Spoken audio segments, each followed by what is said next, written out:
Good morning everyone. आज का vlog हम शुरू करते हैं। उम्मीद है आप सभी लोग बहुत अच्छे होंगे। और आज मुझे लखनऊ जाना है। मुझे वैसे 8 बजे से निकलना था, बट इस टाइम 8 बज चुके हैं और अभी ज़्यादा कुछ तैयारी नहीं हो पाई है। मुझे भी ब्रेकफास्ट रेडी करना है। मैं थोड़ा सा लेट हो गई हूँ और पापा तो तैयार हैं, बट मैं और अभी कोई नहीं तैयार है। तो बस मैं अभी फटाफट से ब्रेकफास्ट तैयार करती हूँ, उसके बाद तैयार होकर निकलती हूँ। तो यहाँ पे ना आज मैं बना रही हूँ वेज सैंडविच, क्योंकि ये पापा के लिए भी सही रहता है, क्योंकि उन्हें आलू वगैरह मना है। तो ये और सुबह सुबह इतना किसी खाने का मन नहीं करता है, तो मैंने सोचा कि मैं वेज सैंडविच बना लेती हूँ, जिससे मैं रख लूँगी और गाड़ी में फिर सभी लोग खा लेंगे। तो पापा के उसमें थोड़ी सी मलाई डालेंगे और हम लोग अपना मेयोनीज डालेंगे। तो चलिए फटाफट से हम अपना काम ख़त्म करते हैं। तो अब हम लोग सभी तैयार हो चुके हैं, लेकिन हम बहुत लेट हो गए हैं। हमें निकलना था 8 बजे, लेकिन अभी 10 बज रहे हैं। हम लोग 2 घंटे लेट हैं। सारा सामान तैयार हो गया है और बस गाड़ी में रखा जा रहा है, उसके बाद हम सभी लोग निकलते हैं। हम लोग निकल चुके हैं और अब हमें बहुत लेट हो गया है। वैसे हमें 8 बजे निकलना था, लेकिन 2-3 दिन का हम लोग का लखनऊ में स्टे है, तो इस वजह से छोटे छोटे काम ऐसे हो जाते हैं कि नहीं करना होता है, जैसे कि फ्रिज क्लियर करना, गैस ऑफ करना, सब कुछ बंद करते करते सब जगह लॉक लगाना और फिर चाबी भी किसी को हैंड ओवर करना पड़ता है। तो ये सारे काम करते करते बहुत लेट हो जाता है। तो अभी हम लोग एक्सप्रेस वे पहुँचने वाले हैं। 1-2 किलोमीटर बचा हुआ है, फिर हम लोग एक्सप्रेस वे पहुँच जाएंगे और जैसे एक्सप्रेस वे पे चढ़ेंगे तो 2 घंटे में आराम से पहुँच जाएंगे। जब हम लोग को एक्सप्रेस से चढ़ना होता है तो उसके पहले एक तिरवा शहर पड़ता है, जो कि बहुत प्राचीन है और यहाँ के बारे में काफ़ी कुछ प्रसिद्ध है, जो ज़्यादा मुझे नहीं पता, बट पापा जी को मेरे पता है। तो पापा जी से पूछते हैं कि तिरवा के बारे में जो भी चीज़ फेमस है वो पापा जी बताएंगे। पापा बताइए। यहाँ से 4 लेन जो आगरा से लखनऊ जाता है, ये तो तिरवा की उपलब्धि समझिए। और लखनऊ जाने के लिए जब हम लोगों को बहुत मानसिकता निर्मित करनी पड़ती थी, बहुत उबाऊ जर्नी लगती थी, अब यहाँ से हाईवे पर चढ़कर 4 लेन पर चढ़कर 1.5 घंटे में हम लोग लखनऊ पहुँच जाते हैं, जिसमें बीच में कानपुर पड़ता ही नहीं। और इसी कारण हम लोग तिरवा होकर के जाते हैं। तिरवा के महत्व के विषय में आपको बताऊं, यहाँ पर तो शक्तिपीठ है, माता अन्नपूर्णा का मंदिर। बड़ी दूर दूर से यहाँ पर लोग दर्शन करने के लिए आते हैं। और अन्नपूर्णा माता की विशेषता ये है कि यहाँ पर यद्यपि यह शक्तिपीठ है, लेकिन किसी प्रकार का मांसाहार, किसी प्रकार का ऐसा कोई कर्म नहीं होता जो कि घृणित हो, निंदनीय हो। बड़ी दूर दूर से लोग यहाँ पर दर्शन करने आते हैं। मुझे तो वो भी समय याद है जब मैं अपनी बेटियों का यहाँ पर मुंडन कराने के लिए आया था। मेरा पूरा परिवार यहाँ पर एकत्र हुआ था। बड़ी सुखद स्मृतियाँ जुड़ी हुई हैं। तो तिरवा से जब निकलता हूँ तो माता शक्तिपीठ का अन्नपूर्णा जी का मंदिर मुझे याद आता है और लगता है कि बच्चों को इंगित करूँ, प्रेरित करूँ कि हमेशा उनके दर्शन करते रहें। और मुझे लगता है कि यदि आप इसे सुन रहे हैं तो आपके अंदर भी प्रेरणा एक जागृत होगी कि अन्नपूर्णा माता के दर्शन करने तिरवा की यात्रा अवश्य करें।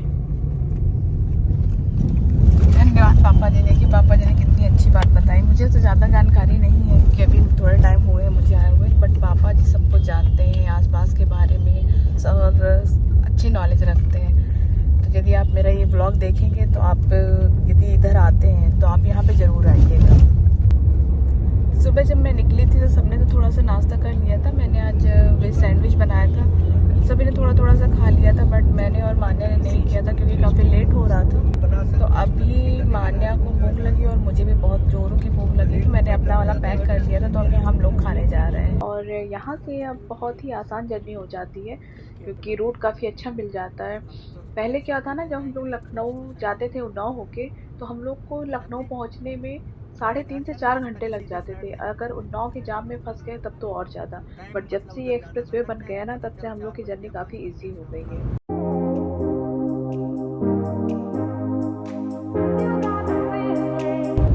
लखनऊ में मेरे बहुत सारे रिलेटिव्स रहते हैं, जैसे कि मेरी दाई जी ताऊ जी रहते हैं, मम्मी पापा वहीं पे हैं, भैया लोग रहते हैं, बट सब अलग अलग जगह पे रहते हैं। तो देखते हैं हम कैसे मैनेज करते हैं कि सबसे मिल पाएँ। और टाइम भी बस 3 या 4 दिन का टाइम है हमारे पास। दाई जी की तबीयत थोड़ी सी ख़राब रहती है, मुझे बहुत टाइम से उनसे मिलने जाना था, लेकिन मैं नहीं जा पाई पहले। तो अभी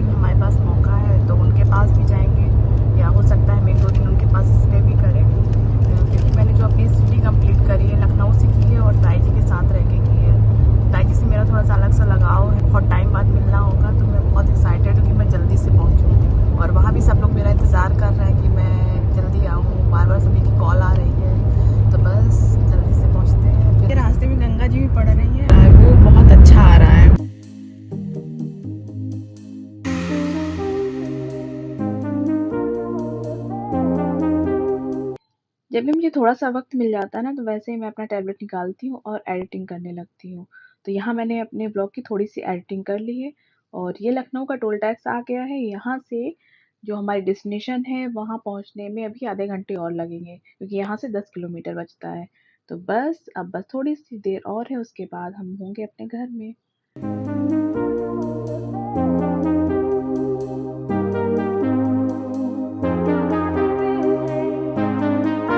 माने लेना है क्या? माने मना करो। मान्या को ये चाहिए लेकिन मान्या नहीं ले रही, दिलाया नहीं जा रहा। इससे मान्या इससे रोज गाड़ी साफ करेगी क्योंकि मान्या ने इसको लिया। जिसने लिया वही तो गाड़ी साफ करेगा। हैं? करोगे? चलो आज से मान्या गाड़ी साफ करेगी। यहाँ पे हम लोग को 10 मिनट हो चुके हैं और हम लोग ट्रैफिक में फंसे हुए हैं। रेड सिग्नल है और जितनी बार बस थोड़ा थोड़ा करके जब तक खुलता है बस थोड़ा सा आगे बढ़ते हैं। तो यहीं पे सबसे ज़्यादा टाइम यहाँ पे लगता है, बाकी आप सब जगह हो आओ। और ये आलमबाग क्रॉस करने में बहुत वक्त लगता है।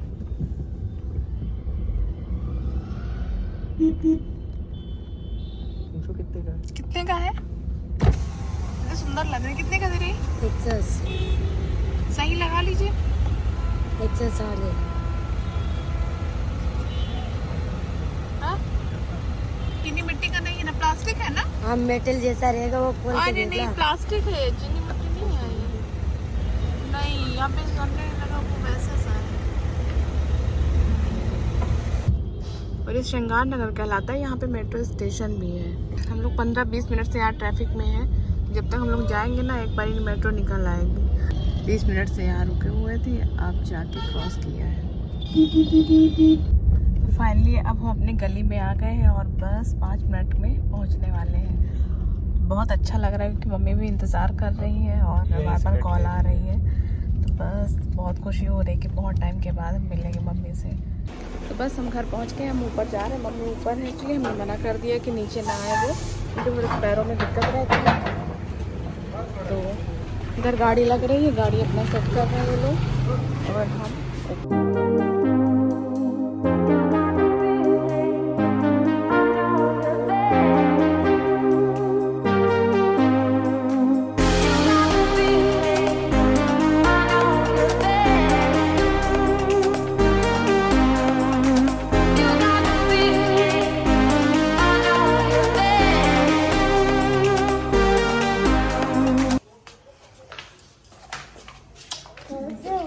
मेरे बच्चे कौन से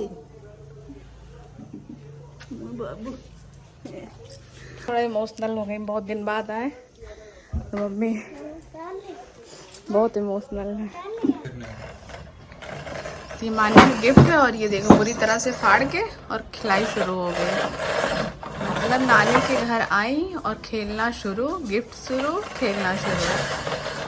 और मामा ने ढेर सारी चीज़ें खरीद के रखी है, नानी ने ढेर सारी चीज़ें खरीद के रखी है। एक्चुअली बहुत टाइम बाद आना हुआ है तो बस सबकी लाडली है। और ये लो वो लो, शुरुआत हो गई, अब खेलना भी शुरू हो गया। चाय नाश्ता हो गया और खूब सारी बातें हो गई। अब हम जा रहे हैं फाइनली खाना खाने। हम और मम्मी दोनों साथ में खाना खाने जा रहे हैं। खाना खाने के बाद फिर थोड़े से काम है, उन्हें निपटाने हैं। तो आज तो बहुत ही अच्छा लग रहा है, खाना भी बहुत अच्छा लग रहा है। थोड़ा सा मैंने टेस्ट किया क्योंकि मम्मी का हाथ का खाना है ना, इसे खाते हैं और फिर उसके बाद जाते हैं अपने जो भी मेरे काम बचे हुए उन्हें करते हैं। तो हमने खाना खा लिया है और खूब सारी बातें बस करते जा रहे हैं। जब भी टाइम मिलता है फ्री होते हैं बस बातें शुरू।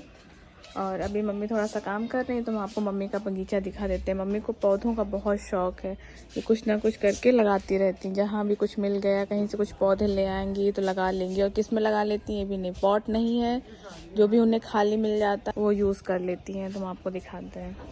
देखिए इसमें मम्मी ने धनिया लगा रखा है और इस तरह के यूज़ कर लेती, कोई भी डिब्बा खाली हो उसको यूज़ कर लिया जाता है। और ये कोई एक प्लांट टाइप का ऐसा है, मेहंदी का पेड़, हरी मेहंदी जो होती पत्ती वाली मेहंदी। लगाया किसमें मम्मी ने, कनस्तर जो होते हैं जिसमें पहले ये कनस्तर पीपे चलते थे उसमें मम्मी ने लगा रखा है। और ये देखिए ये डेकोरेशन का है, पिंक कलर के फूल निकलते हैं, इसको मम्मी ने पॉलीथीन में लगा रखा है। और ये अजवाइन का पौधा है, इसे पॉट में लगाया हुआ है। और ये है छोटे छोटे से पौधे, ये तुलसी जी का है, देखिए बोरी में लगी हुई है।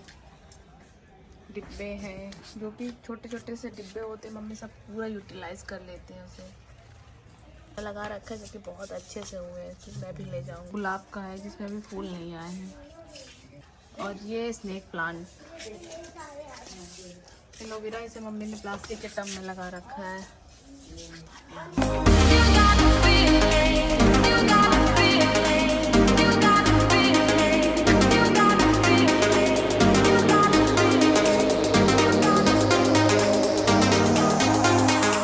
मौसम काफ़ी अच्छा हो रहा है और इस ब्लॉग को मैं यहीं पे ख़त्म करती हूँ क्योंकि ब्लॉग काफ़ी लंबा हो रहा है। तो इसे मैं आगे अपने अगले ब्लॉग में और कंटिन्यू करूँगी। तो अगर मेरा ये ब्लॉग आपको पसंद आता है तो इसे लाइक करिए, मेरे चैनल को सब्सक्राइब करिए। फिर मिलते हैं अपने अगले ब्लॉग में, तब तक के लिए बाय बाय।